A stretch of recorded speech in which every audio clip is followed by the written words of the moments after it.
Hi, this is Bruce Soord, and you're watching the Backbeat Experience. All music is the same. It's just a new set of lyrics and a new backbeat.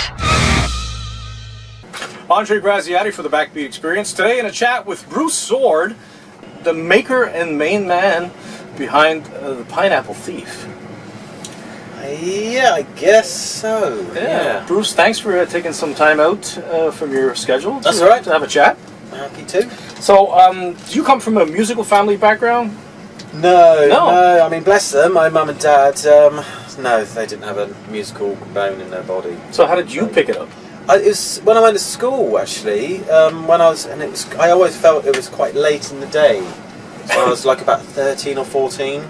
That was when I really got into music. It was when, actually, a friend of mine, my best mate at school, we went back to his house, and his dad had this huge record collection and an amazing hi-fi. You know, a Lynn Sondek with a really amazing arm that went down at like that. And when I saw it, I was like, wow, what is this? And he had these old progressive rock records, and the particular one I remember we played first was Tales of Mystery and Imagination by the Alan Parsons Project, and it's this big gatefold Hypnosis cover, and I'd never seen anything like it, and it's just since that day I just wanted to be a songwriter.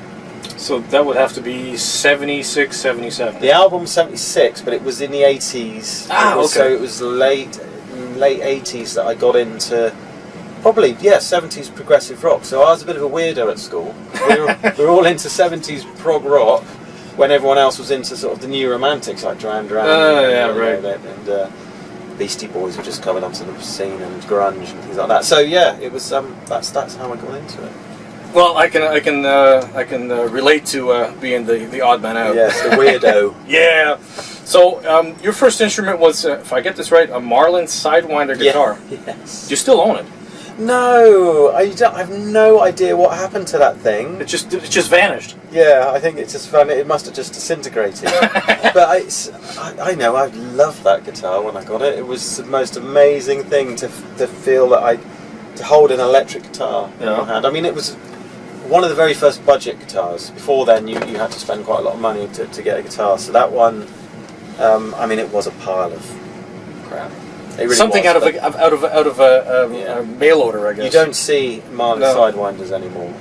Probably good reason. Yes, but and it took me an awful long time to sort of really figure it out. I was mainly self-taught. Self-taught. Which you can tell because my technique is right. So that was my next question. How would you grade your playing skills? Not great. I mean, I say not great. I mean, we've got a touring guitarist, a guy called George Marius, right. And he is spot on technically, just fantastic. So he takes all the hard stuff, and I just tend to do. I mean, there's something you can't teach with a guitar, and that is to play with a groove and tight. Mm-hmm. There's lots of guitarists I know that are technically amazing, but you couldn't put them in a band because they don't listen to the band, they don't listen to the music. Whereas if I say so myself, I'm quite good at locking in and understanding what it means to play in a band. And technically I'm okay, so I can do most. There's very rare that I'm in the studio and I think, I wish I could play this. Well, as long as you got someone else that, exactly makes you shine. Do the hard bits. That's the whole point of it all. Is you get people that are better than you to make you look good. Exactly. That's the bottom line. So Phil Collins had a fear of not being able to vocally perform, and therefore had doctors in several places when he used to go on tour. Should that problem arise, how much vocal training have you had, and how do you approach it while you're on tour? Good, that's a really good question. Until recently, I really took my vocals for granted. I didn't look after them at all. I was always really, and we'd say, a guitarist. I was always a guitarist and a songwriter first, and a singer second. Okay. And then I found myself... Was that by default? By default, yeah. And then I found myself using the voice as an instrument more and more and more. And it was about 5 years ago, I lost my voice on tour, and it was really quite embarrassing. Ooh. I mean, you can still sing, but if I tried to hit the high notes, it was going... It's just like... So recently I've been getting training so I understand what you've got to do to keep your voice. I mean, if you were someone like Peter Gabriel, they probably wouldn't be talking during the day. They would be really, really looking after their voice. And, but funny enough, I've got this in here in the bus. I don't do it on stage because it's inhaler. It's a nebulizer, and it looks really scary because when you switch it on, it's a form of so mist. you just put this, Okay. Okay. So it looks like, there's something. Is that your daily drug? Well, yeah. So it's just saline. So saline solution. And it just coats Okay. coats your vocal cords and in really fine, and it's Right. very because keeping it lubricated is the key. Mm-hmm. But I remember I was taking this and my guitar tech saw me and he was like, "Oh my God, Bruce, Are you okay?" And he said to me, "Bruce, what's happened?" I said, "Don't worry, it's just like salt water." And he was like, "Oh, thank God for that." I thought, but so I do that before the show, and I've got on the set list. The tech writes, there's a bottle of water, and there's a big sign saying, "Remember to drink water!" ! Because you've got to drink water between songs. So yeah, there's quite a few things that and actually had vocal tuition as well, just to try and improve, the technique, the technique, and and basically the hitting the notes right exactly as you want to hit them.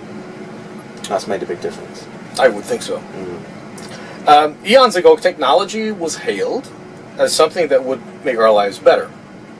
Well, for the most part, unfortunately, it has proven to be detrimental regarding social behavior as a whole. But in regards to making music, there are many examples out there of bad and good, but does recording digitally improve that outcome as opposed to recording organically or analog? Yeah, I'm not sure. I mean, in the very early days of the band I was in before Pineapple Thief was a band called Vol Unicorn, and all the albums that we did, the early albums were in a studio with a tape machine. So back in those days, it really was organic. It was a drummer. There wasn't any, didn't have a drummer. And nowadays, a lot of, especially pop rock, even if it's a real drummer, they'll be going in a computer and chopping it up and quantizing the drums and that kind of thing. So back in the day, you did have to go in knowing what you're doing, and it cost a lot of money.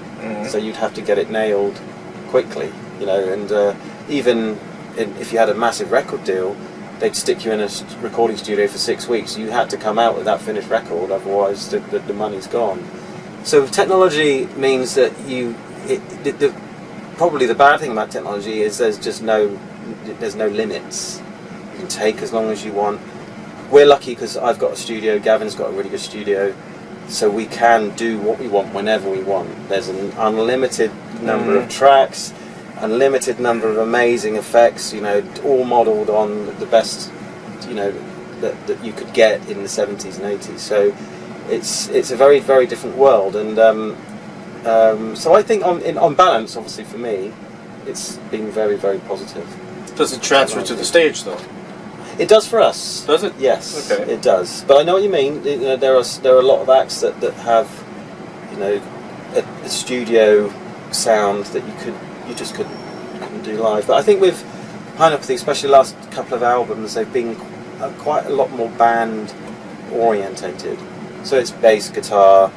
We tend to focus on sort of organic keys like Rhodes and piano and mellotrons, and keep it at that. And I think now, if you can't make a song work with those basic ingredients, and I quite like the idea of just being a rock band with traditional instruments, acoustic drums, guitars, Fender Rhodes, bass guitar, and vocals. The basics, that's the way it should be. Yeah. Countless comparisons and references to Steven Wilson and Porcupine Tree have been made in the past, and even to the point that Steven Wilson actually introduced you to his label, Case Code. Yeah.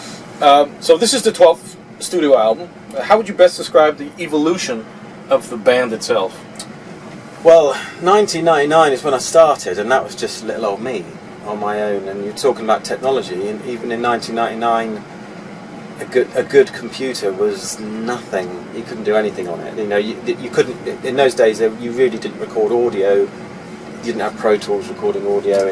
When did Pro Tools come into? I'm not sure. Existence? Because I've always been a Cubase guy. Okay. So back in those days, it was really just a MIDI sequencer, and you recorded the audio in a standalone recorder. Mm-hmm. Still a digital. You still had digital recorders, but they were big machines, okay, like tape machines. And you had to have a big desk, mixing desk and things, because for all the EQs and things like that. So it was quite hard. So I took out a loan and bought myself some gear and some samplers and managed to record an album all by myself, just with sort of break beats and sampled drums, and I played bass and guitar and sang. Mm-hmm. And that went on for about 4 albums on a small label called Cyclops, and then gradually we just sold enough records, or I say I sold enough records, and then people said, Bruce, we want the Pineapple Thief to tour, because I made up this band, so people thought I had a band. Again, that's what Steve did. Yeah, very with the similar. very first cassette. I know, because yes, and we started with a cassette, and Stephen started. So with there's a a cassette. correlation there. Stephen was on Delirium, psychedelic record, very small record label. I was on Cyclops, very similar size label. Then we both ended up moving. Well, obviously, Stephen created Kscope from Snapper. Right. And then I moved from Cyclops to Kscope. That was in about 2007 when we did Tightly Unwound. So that was the start of the second era of the Pineapple Thief, I would say. Okay. So when we went to Kscope, that's when a lot of people found out about the Pineapple Thief. Still quite small, but we were then touring Europe, playing small, very small clubs. And then I think the next era obviously was when we did Your Wilderness and Gavin came on board. And with Gavin's profile, a lot of people said, well, who's this that Gavin's playing with now? Mm-hmm. So they checked us out. So how has the music writing changed with a drummer? I mean, my show's named Backbeat. Right. So it's kind of like the backbeat, the drums and the bass is like the chorus essence of a song. Yeah, absolutely. And Gavin will tell you that drummer's the most important member of the band, and it's in many ways it's true. And the writing partnership we've got actually is probably one of the most, I wouldn't say surprising things, but unexpected. I wasn't expecting this to happen from what was initially just a session. Okay. So Gavin came on board as a session musician. When I first contacted him, he was obviously gave me the standard answer, yeah, send it through if I like it, I might be able to do something. Then he contacted me and says, yeah, Bruce, I really like this. And he sent me through his drums, and they were brilliant. And at the time, I hadn't finished a record, and so then we started chatting about, him offering me some advice. I'll try some grooves, I'll try some beats. How about chopping this bit up, doing this? So it was then I think that we knew that we had a partnership that worked in terms of writing. We got on really well. Mm-hmm. So the next, and then we convinced him to tour. We got on really well on tour, and then he joined the band as a permanent member. So when we did Dissolution, we had that blueprint in place. We knew what we were going to do. We knew that me and Gavin could write together. And quite often it would start with Gavin. Gavin would send me some ideas, a beat. He might even put down some really basic bass guitar grooves to show, actually, this is how I imagine the groove of the bass.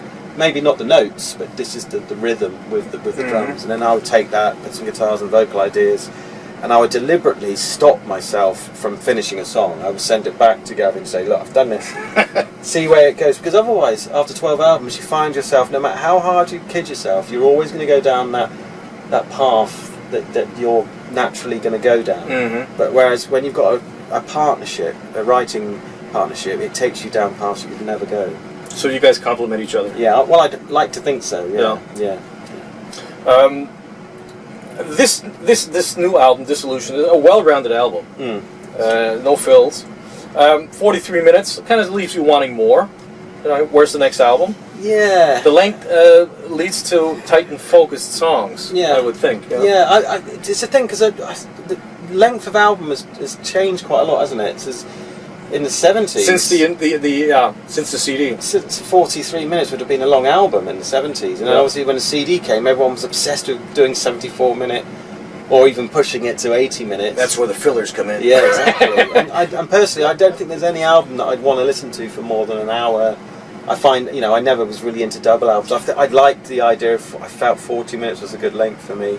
And even now, you know, when you think about the, you know, will the album format survive?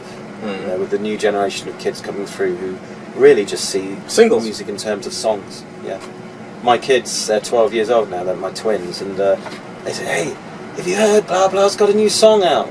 Let's check it out on Spotify. And they're straight away on Spotify, and that's it. That's the new big release for them. So the album, but I'm still, for me, I can't say what I need to say in one song. It's got to be an album. As opposed to, let's go back 50 years, Zeppelin were an album band. Yeah. They didn't release any singles. No, and Floyd were very similar. Yeah. All they did Another Brick in the Wall, but yeah, that's that for me. That was the album is the king format. So we still do it. I was thinking, listening to the album, it says all short songs, and then you throw in White Mist, 11 minutes. I was thinking maybe a comparison would be kind of like Even in the Quietest Moments. Yes, true, because that's the 15-minute song, isn't it? And that just comes in, because that's quite a poppy record, isn't it? Even in the Quiet Moments. Towards the end of the album, Fool's Overture. Fool's Overture, yeah, yes, and yeah, very similar, and because obviously a big Supertramp fan, and Crisis What Crisis, I seem to remember that didn't have a long song. No, it didn't. But then Crime of the Century, similar, but for me that was still a very progressive record, in the way that the tracks all. Well, that's a landmark. 73 was a landmark year. If I think Dark Side of the Moon, Goodbye Yellow Brick Road, Supertramp, Crime of the Century. I mean, and Floyd, Zeppelin, Zeppelin 4, I think was then. Yeah, was it around there? Medal time? I'm not sure, but yes. Amazing. I'd have liked to have lived in those days. Getting back to the 70s, you mentioned Alan Parsons. It was one of your first influences. He's got a new album coming out. I know. I heard. You have? Yeah. Well, no, I haven't heard it, but I heard. Okay. Heard he has got one. I mean, it's interesting because I was always, as a songwriter, it was because I always looked at who wrote the songs, and obviously Eric Woolfson was the songwriter in that. So I always saw the Alan Parsons project as being the Wolf songs, the Parsons and Eric Woolfson partnership. So it's not the same, obviously, without him, but it would be obviously still listen to it. It's still a hero of mine, Alan Parsons. Well, you can check him out on tour. He'll be on tour this year. Yeah, I know. I've seen the posters. Yep. Let's see, where was that? Rule of thumb says that it takes 10 years to make a name for yourself in the music business. 20 years on now, what point on the scale would you say you're at today? Every conversation is a difficult one because sometimes, obviously, we're sat here on a tour bus, we're going through, we're playing good big clubs, bigger venues than we've ever played before. And all I say to my mate John, bass player, is that we're on an upward curve. And it certainly feels like, if you think of the ski jump, the logarithmic scale, it feels like we're on that curve. And, okay. Certainly, you know, we played in Switzerland yesterday in a big venue called Z7. When we played there first, and that was only about 8 years ago, it was to 29 people. And that was in a 1,500 capacity room. And last night we had 600, so, you know, that's quite... And tonight we pre-sold 600, so it's a good... We had some sellout shows, 800 in Rome, 600 in Milan. So we've gone from selling 100 to 200 to 500-600 on average, some of them 1,000. So it feels like things are going in the right direction, that's for sure. In terms of where we are in the grand scheme of things, I just don't really think about it like that. I think as long as we keep making enough good music that people will buy it and come to a show, that we can still do this professionally. That's all my motive is. And if we get bigger, then that's just a side. Okay. That's a. Are you at a point right now where you thought you would be, let's say, 20 years ago? No. But you think you'd be further? No, I didn't have any expectations. Oh, okay. Then that's even better. You can't be disappointed. Exactly. No. I only had expectations about making music.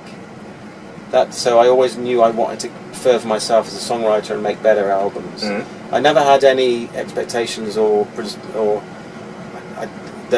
we would, how successful we would be. Because you have no control over that. No. That's a luck of the draw, I would think. Political correctness is the downfall of society, in my opinion, and certainly most of the Western civilization. The British are known for their dark humor. Is it still existent?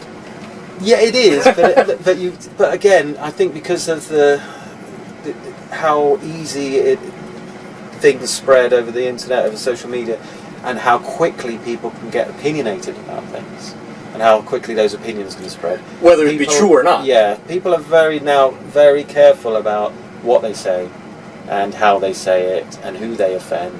So yeah, the world has got a little bit dull in terms of what, you know. I do agree with the political correctness. Although if I look at some of the leaders of some countries today, I'm thinking of, well, Agent Orange, there doesn't seem to be any political correctness there. Well, no, of course, no, and nothing shocks. You know, you read even in England, when you read that headline, the most shocking thing is that it will just be tomorrow. It will be yesterday's news. That's the things that are happening. You know, nothing is shocking anyone anymore. Well, it gets back to what I said at the beginning: technology. Yes. You think it's just driving us apart. I'm hoping it's a phase we're going through, and we'll in 5 years we'll look back and say, well, that was I would like to think so, but if I think back on the last 50 years, yeah, I don't know. Yeah. Everything's in cycles, but I don't see a cycle coming. No. Fashion, maybe. Yeah. Music, well, that just keeps deriving. Yes. Yes.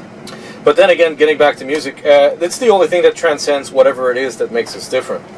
That considered, what would be your guilty musical pleasure? Now, if you're sitting on the bus here on your own, nobody's around, what would you be listening to? Well, there's a band called Ambrosia. They were an American 70s band. They were really progressive, and then they turned into this R&B band. And they did. Have you heard of Ambrosia? The name rings a bell. You should check them out. They did. In fact, the reason I got into them was because Alan Parsons produced some of their early records. Okay. In the 70s, in the golden years of the 70s. They're really, really adventurous and really great musicians. But then they turned to this R&B band with some really, really cheesy love songs, like that kind of R&B. In fact, I've got it. Somehow it's on the playlist that plays before we go on. And really? Music. Yeah. So. Okay. Yeah, and I remember Gavin saying, "What the is this?" And I said, "Oh yeah, it's Ambrosia." That's my guilty musical pleasure. Yeah. I think it's How Much I Feel For You by Ambrosia. Yeah, check it out. Okay. I have to listen before the show. On your time off, I understand you like to cook. Oh yes, I do. What's your favorite meal? It's either it has to be curry. Yeah, I cook a really good curry. Yeah, okay, curry, but I mean, curry is a spice. Yeah, well, what's behind it? So the particular is a tomato-based curry, but with a specific chili. So it usually has a Scotch bonnet or a Naga chili. Okay, it gives it the flavour. No ghost chili. No. Okay. So so whenever friends come around, I always cut it, but it's quite hot. Okay. But so chili. It's still got the spices in. So it's the cumin that you put in that gives it that, and the turmeric that gives it the. So it's not like a chili. Okay, but what's in it? Are you vegetarian? No, it's usually like big king prawns or chicken. Okay. Yeah. All right. Yeah, and Bombay aloo. Okay. With it. So. What would you classify as perfect cooking music? That's a good question. Now, for me, when I used to put on, I used to love a bit of pop rock. You know, rock that you didn't really have to think too much about. That's when I was cooking, because I'd be like having a glass of wine, or maybe a Duvel, and I'd be just enjoy. You sort of guilty pleasures, just enjoying stuff like old Biffy Clyro records and things like that. That's what I used to enjoy listening to. But I think now when I'm cooking, it's normally my wife is there, and it's probably more sedate acoustic music. Okay, classical possibly. Word association. Now, if I say a word, what would be the first thing that comes to mind? Okay, let's try it. All right, gardening. Oh, I'm just thinking about my garden hedge that needs cutting. What do you like to plant in the garden, or is it just plants? is completely out of control. Really? Garden, yeah. We plant. We're kind of people that plant loads of things, and then you just let it. And then you walk away. And then then you come back and think, oh God, look at that garden. Although I understand, I saw a report that says that a good vegetable garden is when you mix everything Right. together in one spot. Yeah. Right. Oh, right. Okay. So one complements the other, and apparently, sports, Football, soccer. soccer. At yes. least in North America, we've I heard still of play. soccer. I still play a lot of soccer. Good. Environment. Damaging. Worried. Yeah, I can sympathize. The moon. Oh, landing. 50 Yes, years on. Yeah. And last but not least, aging. Dignity. Yes. Bruce, thank you very much. Thank you.